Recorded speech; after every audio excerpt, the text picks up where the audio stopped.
everybody. I'm Artie from Human Chapters. I wanted to tell you a little bit about this special partnership. So, Regional Victorians of Colour and Human Chapters are excited to engage in a partnership to deliver a special series of conversations about emergencies, especially the recent floods and their impact on members from the migrant communities. I'll have an acknowledgement for country. We acknowledge the traditional owners and custodians of the lands on which we are. We pay respect to their tribal elders, past and present and emerging. We celebrate the continuing culture and we acknowledge the memory of their ancestors. Today, we are speaking to Ali from Shepparton. Ali, welcome and tell us a bit about yourself. Hey Artie, thanks for having me. My name is Ali Albertat. I'm a Iraqi slash Australian. So I consider myself an Iraqi as much as I'm an Australian because I've grown up here in Australia. I'm from a Iraqi background and I'm a Muslim refugee. So I came to Australia in the year 2000. As a child, 1 year and a half old, and have been here in Australia since then. Amazing. Thank you, Ali. Set the scene for us, if you can, about the recent floods that happened and how you were involved. Yeah, so a bit more context about me, so then it shows how I was involved. And my role is I've been in the community sector for about 6 years. I'm currently a qualified social worker by profession. I've worked in the sectors of youth, mental health, disability, community development. I've worked in ambassador roles across the nation for organizations such as Amnesty International. I'm really involved with the Victorian Multicultural Centre as a regional advisory committee member. So when the floods happened in Shepparton, it was a thing that no one expected. It was probably only hours that we expected it to happen, but it wasn't something that anyone could prepare for. It's a natural disaster at the end of the day. So I wouldn't say there was any preparation for the floods. It was more the response and how do we respond to the floods. Luckily, I wasn't one of those people that were directly affected. Neither was I affected or any of my family members, just depending on the location that we're staying at. I'd say, and I wouldn't even complain about that, my road was closed for about 30 minutes and then it reopened, being a main road. So I can't complain at all. So my role was on the grounds, helping the community and being there for my own Iraqi community as well, as we don't have many representatives, but definitely a few significant people that were on the grounds as well, similar to me. So my role during the floods were, I was in a bit of a situation. As of anyone else, I've got work, but luckily my work was very supportive to give me leave during that time, unpaid leave. But I was happy with it. I just wanted to be on the ground.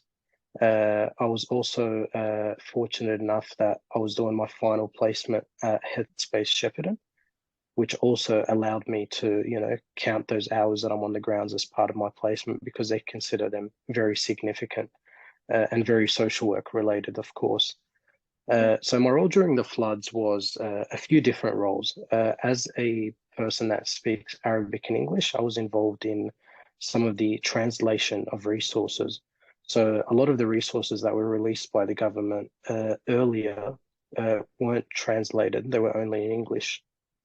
So that was a major issue that our community was facing, even though we're a community that's been in Australia for about 20 to 30 years. There are still many people that don't read English. They do speak a bit of English, but they don't read English. So I hopped on alongside other leaders from the other ethnic communities to interpret resources whether it was voice recordings or video recordings, but we were on the grounds and doing that because the community felt very left in a way. There was feelings of betrayal that, they weren't getting any of that information that everyone else was getting. So we had to get on top of that. And I did that alongside, other staff members from Point of Difference Studio or the Ethnic Council of Shepparton that were quite involved as well. Other roles involved many late nights of just sandbagging and transferring sandbags to community members. Some community members were, afraid of going out during the floods, especially elderly people or single mothers that, just their kids were too scared to go out, so they couldn't go physically and get the sandbags from the showgrounds. So I, alongside some other people, were delivering those sandbags and making sure we sandbag it for them to do it the right way in their properties. Other involvements that I had during the flood involved some rescues as well. So there were a couple of families where the SES and the Army declined to go to due to the time of it, because it was a bit in the evening and they're like, we're all done for the day. We can't help you. They can wait until tomorrow.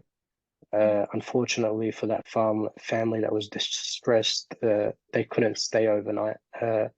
We had to go to them and the water was about up to your waist. So you could only imagine how a family would stay in that water. Yeah. Or, seeing their whole street flooded, their cars were floating on the water, quite devastating. So we couldn't wait until the next day. We drove a couple of cars alongside, other leaders from the community and other volunteers. We got there, helped the families get out of their homes, and took them safely to the showgrounds where there was, a centre for people that were affected by the floods. Other days I was just at the Macintosh Centre. So the Macintosh Centre is kind of the first point of contact for people that have escaped the flood for shelter. So, whether it's helping interpret or connect them to the right people.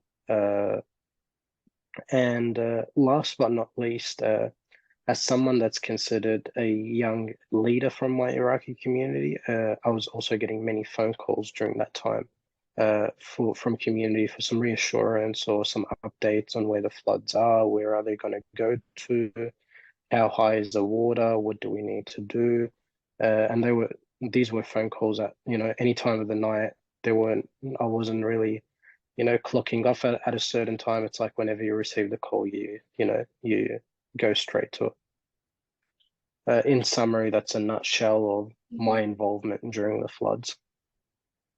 That is so interesting, and I would love to unpack quite a few of those points. I might actually start with the preparation part. So you said there wasn't much that could be done for actual preparation, and it was within a few hours that everything happened. Did you understand the landscape you were in terms of how high the rivers could rise, or have any of that sort of background information, knowing that you didn't grow up in the space? But yeah, I'd love to know a bit about that. Absolutely not even one thing at the time. I never knew anything about how the rivers work or where the water's coming from. All I knew is I don't know what area in Melbourne flooded, and then a few hours later I think it hit Murchison or something, and then it came to us. It was like, I don't know where that river is, but they seem like they're all connected in some way or form. That's right. And so no knowledge, absolutely. And that was a case. Yeah. Sorry, go, Artie. No, you're okay, Ali. Yeah, keep going. That was the case. Yeah. So like that was a case of not only me, but like other leaders from our community as well. We were all on the same page. Like we didn't really know what's happening exactly or how rivers work, but yeah, we were just responding to how it is.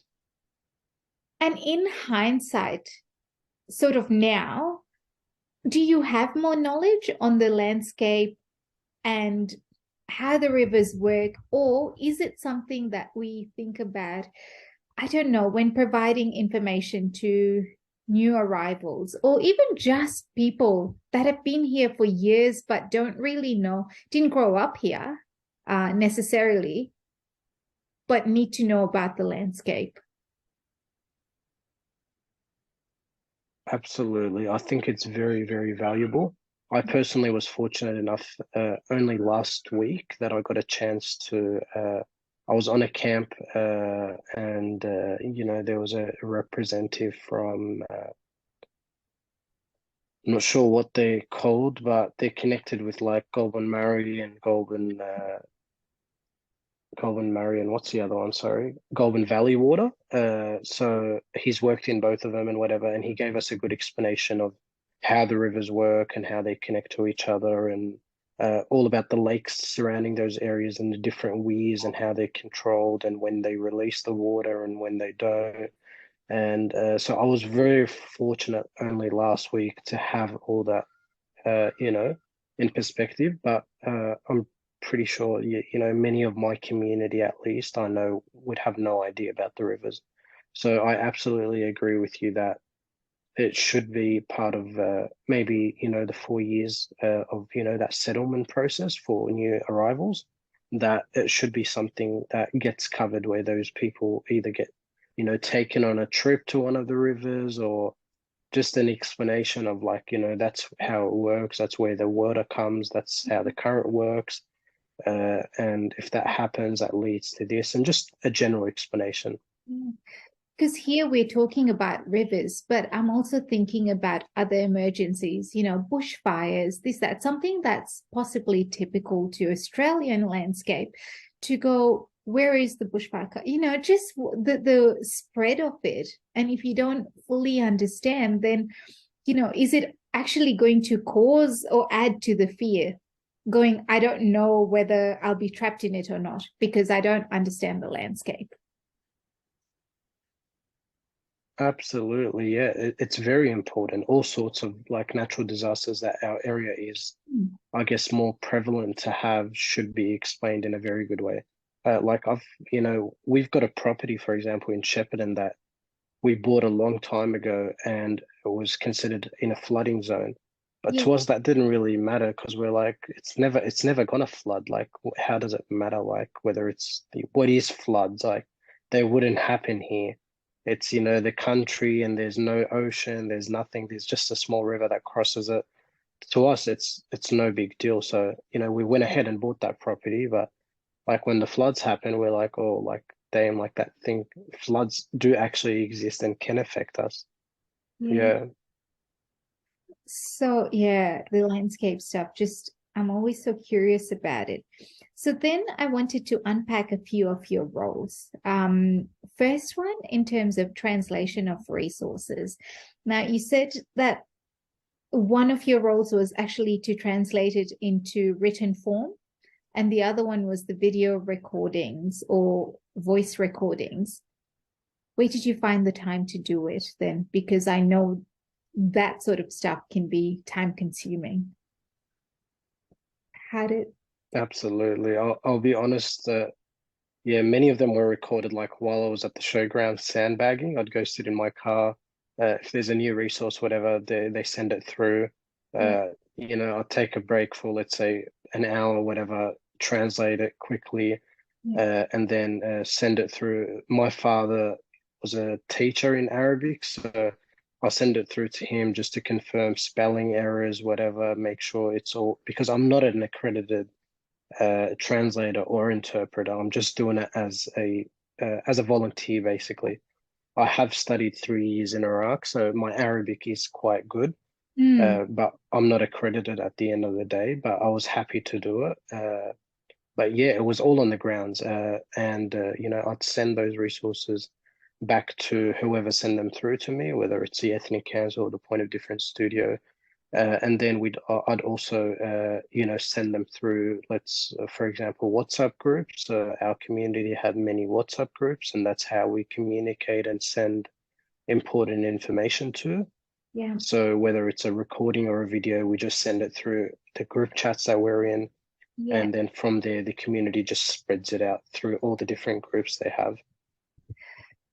Is there any way, so I'm thinking that's what you did in a response form for within the preparation phase, just in general, in relation to translation of resources, are there better ways to go about it? Absolutely. So the resources that the government was sharing, I think in the first week of the floods or the first few days, they actually realized, and the departments, informed us of that as well, that the resources were very outdated. So the government hasn't even updated their own resources in English, okay? Which I feel like that should be something that gets updated every single year or every 6 months. It's an important thing. It's something that involves natural disasters that could happen, and they're very prevalent. So it's about preparing ahead and making sure it's up to date. But also, I feel like it's a government responsibility, when we're in a country with many different ethnic groups, many different languages, the government should be on top of that in terms of having language resources in many different languages. Yeah. At least the most common languages, whether it's a dialect in Indian or Chinese or Italian or Arabic, Turkish, Sudanese or Congolese, whatever those common ones are. Or I guess even at a local base, if we're not going to rely on the government, then maybe even our council could put some initiative in, because I'm sure they have their own resources for flood response, bushfires, then making sure that those resources are in language as well. Yeah, because one of the things that's the best way to prepare. Yeah, and one of the things you highlighted, it wasn't just the written form of translation, but depending on if a person is not fully able to read or write or has the skills even in their own language, then requiring those recordings, it's really important. And here I'm thinking as a professional within the education sector, going at a point of fear and that acute setting, you just want the most important details. And even if those are single words or short phrases, trying to read sentences with heaps of information and then trying to extract important information from that, that's really hard when the waters are rising or absolutely. So no, thank you for that. Definitely. You want it short and sharp. Yeah. And as you said, it's very common within our community is that community members are illiterate with their own home language as well. So that's why we do the voice recording or the video recordings as an alternative option. So it's like if you can't read, you can listen to that. Yes. And what about the elders in the community? So did they respond well to those kinds of messages and interpreting of information? Absolutely. They were, more than happy to be on board. Yeah. But we kind of use them for guidance. We use them to not only guidance, but we also share those resources through to them.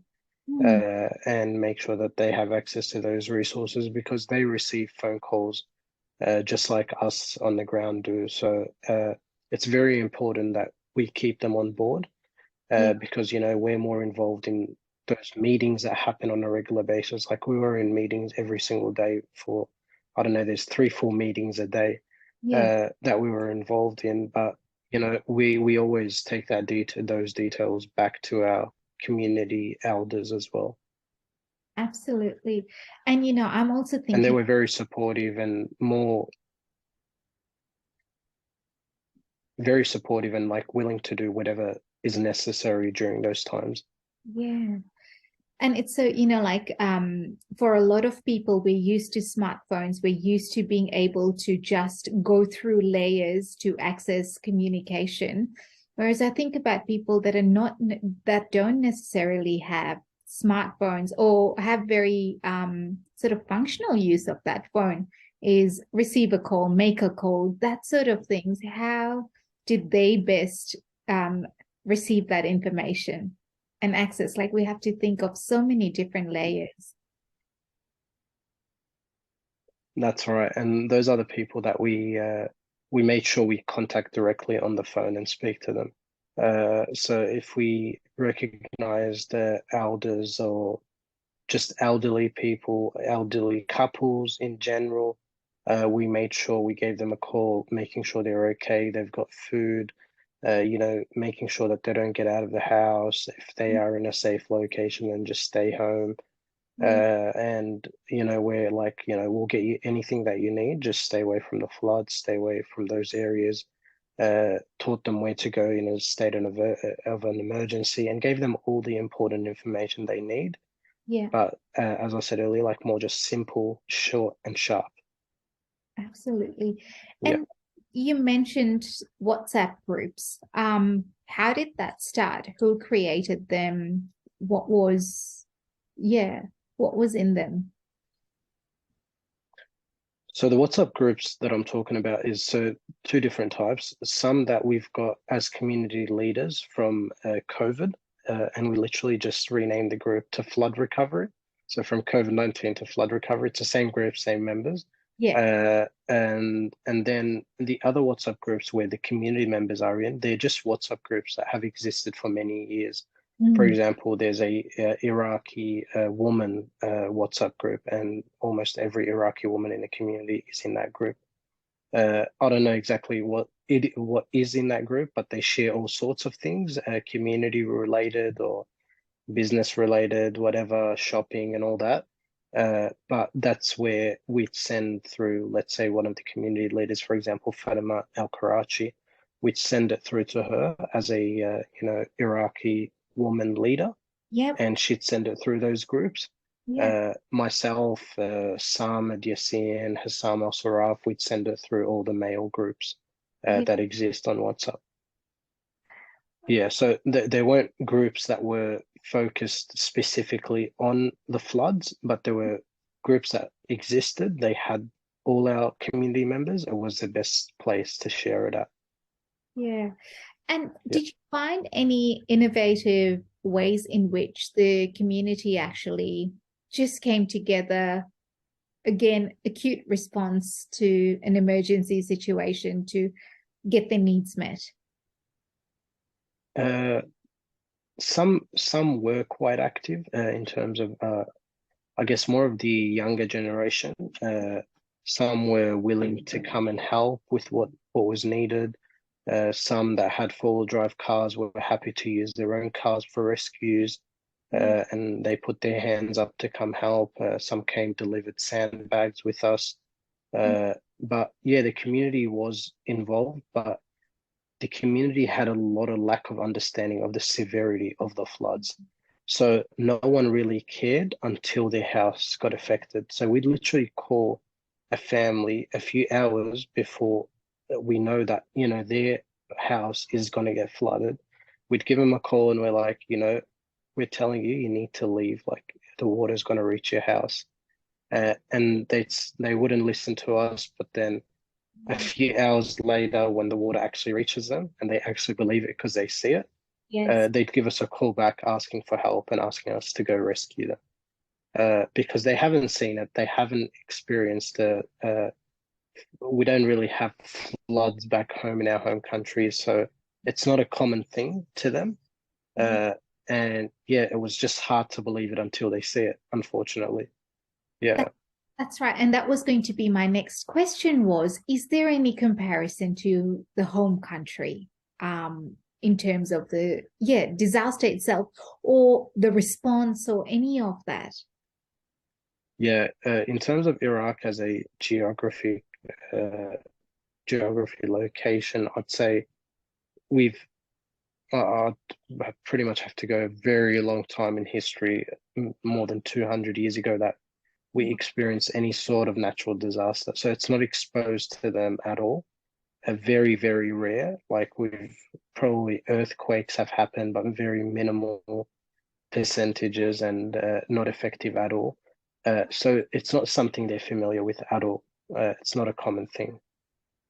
Which then, it goes back to our initial sort of point on understanding the landscape and really actually deeply understanding it. Because if we are going to be preparing for, I don't know, anything that's to come our way, it would be really good to know the surroundings and what's happening. Absolutely. Yeah. That would be really interesting. I wonder, like in WhatsApp groups, as a bit of a here's a landscape lesson sort of a thing. How do you actually explain it? You can explain it, but then will they understand the depth and magnitude of it? That's the other thing as well. That's right. I feel like something like that, if we want to do it for the general community, it would be more like an information session where it's face-to-face, interactive, the speaker that speaks their language, or I guess at least an interpreter. I wouldn't say presenting it in English only, that's not a good idea. And yeah, just having a face-to-face with a presentation, showing where the rivers are, where the bushes are, how a bushfire could lead to, and explaining all those natural disasters and how they work, how to prevent them, how to respond to them. Because I feel like in that sense, I was there during the, filling up sandbags and that, and I'll be honest, there weren't many ethnic people making sure that they have sandbags. The ethnic people were just chilling at home until the water reaches them, and then they're like, "Oh shit!" Like it's happening. Excuse my language, sorry, but yeah, like they're just not aware of that thing. They're not familiar with it. They've never understood it. So it's not something to put into consideration for them, no matter what you tell them. And I've literally been told by community members during the floods, they're like, just stop overthinking, whatever, like nothing's going to happen to us. Stop stressing us out. I'm like, I don't want to stress you out, but like, it's better to prepare. Like I knew the water wouldn't reach my house, and I still had sandbagged all the doors, whatever, prepared everything. And I was out there volunteering. Like I had my house prepared and just gone out. It's good to prepare than be sorry later. Yeah.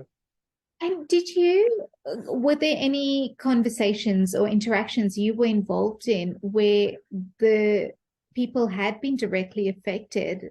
And did your conversation stem around what that actual fear was like for them? Like what actually happened when the water started to seep into the house? It was quite stressful conversations, very stressful and hard to calm them down. Yeah. I know specifically on one of the nights, I think it was at around, so a community member that I spoke to at about 8 p.m. and I suggested to them that they leave the house. The water hadn't reached their road yet, but it was not far away from them. And they didn't want to listen. They're like, nah, it's okay, whatever. We can't see the water, and like probably takes hours until it reaches us. Saying that was at about 8 or 9 p.m. But they're like, what we want from you, just a small favor, if you could get us some sandbags. So they hadn't got any sandbags in their property. And that was around 8, 9 p.m. So I was like, okay, look, I'd appreciate it if you come get the sandbags. They're like, no, don't worry, we're not in a rush, we're not stressed about it, whatever. If you could just on your way to home, just drop them off to us and go home. I was like, okay, done. I'm at the showgrounds. Yeah. So at about 11:30 p.m., I'll leave the showgrounds and I'm heading back home with some sandbags in my trailer. So I'm like, I'll go drop them off to them. I get there and their whole road is flooded. Like if I go through with my car, it's about it covers my tires. And I just sit there and I pause for a sec. I was like, they spoke to me 2 hours ago and there was no water on their road. And I trust that person that they were being honest. It's someone that I know. And there was no water. How the hell did it go up within 2 hours to that level? Yeah. So I've got a four-wheel drive car. I managed to go through. I get to their driveway, and I give them a call. I'm like, why didn't you tell me about the water? They're like, what water are you talking about? I was like, your whole driveway is flooded. Your road is gone in water. Oh, Uh, they woke up and they were just looking and they were in shock. Like I could see the shock in their eyes. They oh, didn't believe what they saw. So we literally put the sandbags. They were so apologetic and so sorry, but they were still in shock because yeah. like that's them waking up at almost 12 a.m. to, if they stayed asleep for a few hours, it would have gone in their house. Uh, and we just put the sandbags all around the house, got them to jump in my car, and I took them outside. Uh, so it's crazy stories like that. It's Yeah. very unpredictable. It, Yeah. and if you talk to them now and say going back to that time, what do they wish they would have known? Apart from, I told them that. I yeah, told them that same night. They're like, we should have listened to you. When you told us to leave at 8, we should have left. Yeah. We should have understood all the warning signs before the water was going up. We could see, yeah, it wasn't on our road, but we could see it from a distance. Yeah. that's right. And But wow. yeah, So you have those warning signs, but then when people talking to each other, right? Calming them in yeah, the intent to calm them down, don't worry about it. That in itself is a danger as well, right? Like that poses like you don't actually know when the water is going to hit or the fire for that absolutely. emergency if you don't really know that landscape. But how humans being humans, you're trying to That's yeah. Yeah, that's right. And that's a family that speaks English, they're quite educated, they're professionals in the professional sectors. So it's not someone that's uneducated or someone that doesn't speak English. It's someone that was aware of everything but didn't understand the landscape and how water works and how fast it can go up. Yes, that's so. And Yeah.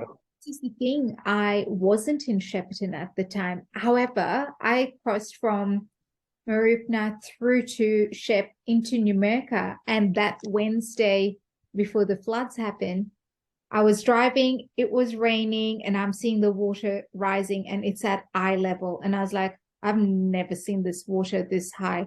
This is ridiculous. It was like a movie scene playing out right in front of me. And I'm going in my little old car, going, oh goodness, like you don't know what it's going to be like. And I think that importance of understanding the space you're in and understanding those flood zones and really getting to know that environment is paramount. Absolutely. It's crazy. As you said, it was a movie scene to us. I was driving through the roads and you're just in shock. You're like, that's not possible. No way that could happen. Like especially when you realize like a property is quite distant from the river, like it's not that close, but it's just, the grounds at that stage of the river are quite low, so the water when it flows up, it could spread out more around it. It's just crazy how it works. And the speed of it was just ridiculous. Very fast, like it was just going up and up without you even realizing. Gosh, tell you what. Yeah. Um, and then I suppose, Ali, to wrap up the conversation, is there anything else that you experienced within your roles, preparation, acute phase, or even after that you feel like if people knew about it, even if it was advice or anything, do you have anything? Uh, yeah, I'd say personally, Adi, I'd say just like I guess, we were forced and put in a position where we had to all come together from all different departments and whatever, different ethnicities to come together and respond to the floods. Mm. Uh, let's sit together and know how to prevent a future natural disaster.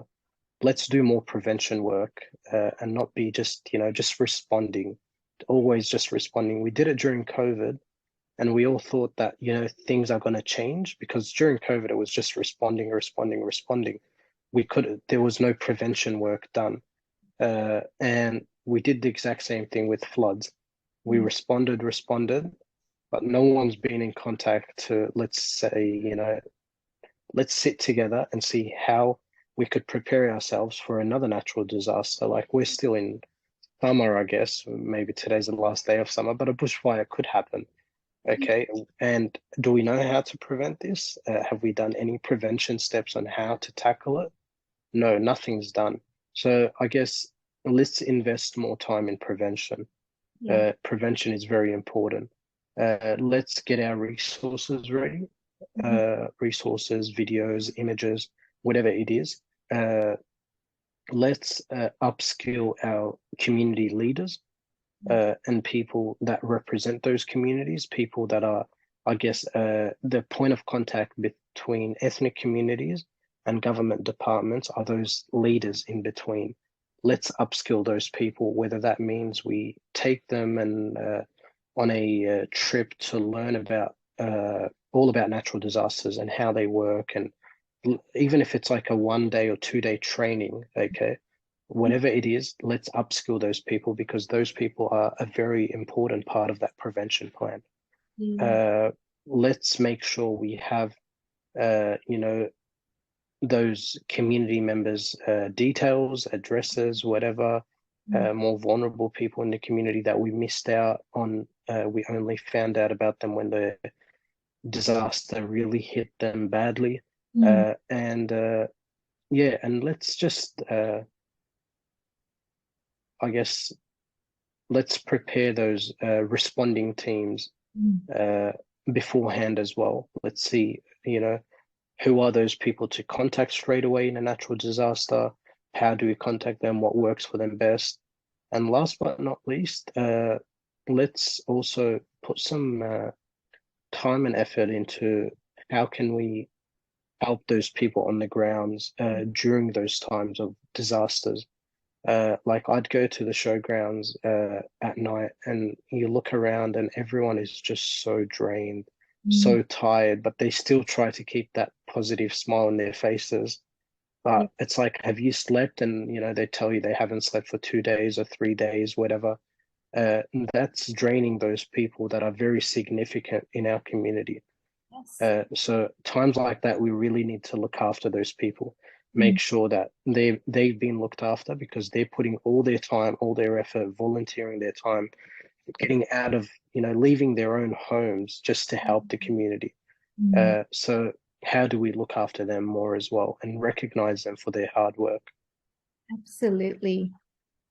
Oh my gosh. Thank you so much, Ali, for everything you have done in your roles. And, there's always that pre, during, after. It's still like there are people that are still impacted by the floods. Absolutely. Yeah, it's not over for those families. So thank you so much for taking the time to have this conversation, share your experience, and No worries at all, Artie. All right, take care. Bye. Thank you so much. Bye.